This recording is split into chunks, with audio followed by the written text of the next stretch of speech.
story of the day, the incredible shoplifting, crisp-munching seagull from Aberdeen. Stephen Duff reports.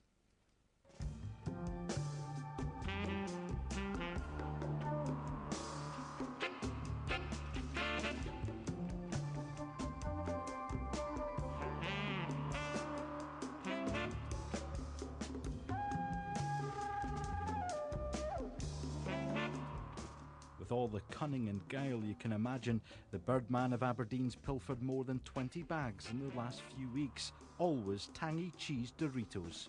It's only Doritos. It's normally the cheese one that's stuck right next to the window. I think it's just the orange packet. It seems like the colour just goes for it, and it's every day it's the same packet. Do you think it's the same one, or is it a gang maybe? I think it's the same one. I seem to recognise it every time. It gives you the look every time when it's coming in.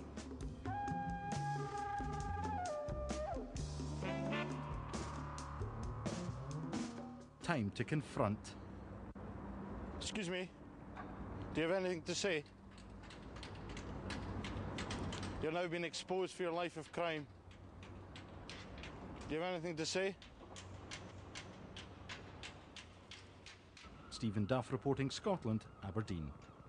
Well, that takes the biscuit, or the crisps at least. Now, Scotland's weather. The afternoon will see